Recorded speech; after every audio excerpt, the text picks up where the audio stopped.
Magandang gabi mga kapuso. Ako po ang inyong Kuya Kim na magbibigay sa inyo ng trivia sa likod ng mga trending na balita. Hindi sukat akalain ng isang mangingisda mula Oriental Mindoro ng isdang kanyang mahuhuli, magva-viral. Ang kanya kasing nahuli, literal na big catch.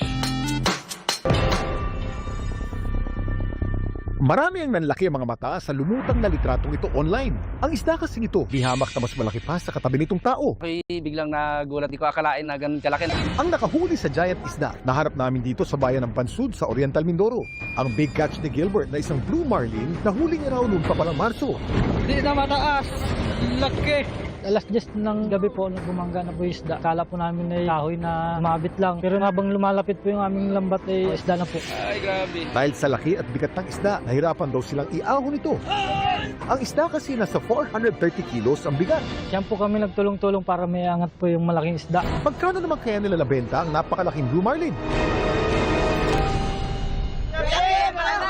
Ang mga blue marlin, isa sa pinakamabilis na isda sa mundo. Ginagamit nila ang kanilang mga spear o espadang upper jaw para tamaan at ista ng mga prey nitong mas maliliit na isda at mga pusit. Kaya naman blue marlin ang tawag natin sa mga ito ay dahil sa dark blue na kulay ng likod nito. Ang marlin naman, pinaniniwalaang dahil sa pagkakahuwig ng matulis nitong huso sa marlin spike na ginagamit ng mga mangingisda. Likas din daw ng malalaki ang mga isdang ito. Ang mga babaeng blue marlin, maaaring humaba ng hanggang 16 feet at bumigat ng 900 kilos. Talagang mahaba yung kanilang lifespan. So kung mahaba yung lifespan, normally yung kanilang mga growth is very rapid. So mabilis silang lumaki. Okay, putulin na! Sa laki naman ng blue marlin na nahuli ni na Gilbert, umaasa silang may bibenta niya ito ng 80,000 pesos.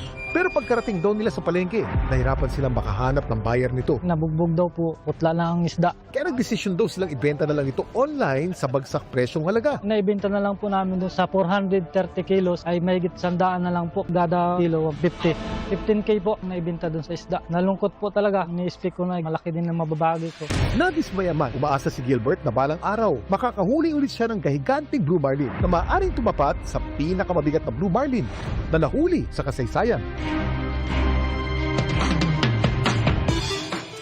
Noong February 29, 1992, nahuli ni Paulo Roberto Amorim ang Atlantic blue marlin na ito sa Vitória, Brazil. Ang bigat nito, 1,402 pounds o mahigit 600 kilos. Kaya ito ngayon ang tinuturing na pinakamabigat na blue marlin ng International Game Fish Association. Samantala, para malaman ang trivia sa likod ng viral na balita, i-post o i-comment lang.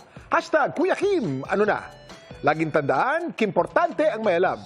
At sagot ko kayo, 24 oras.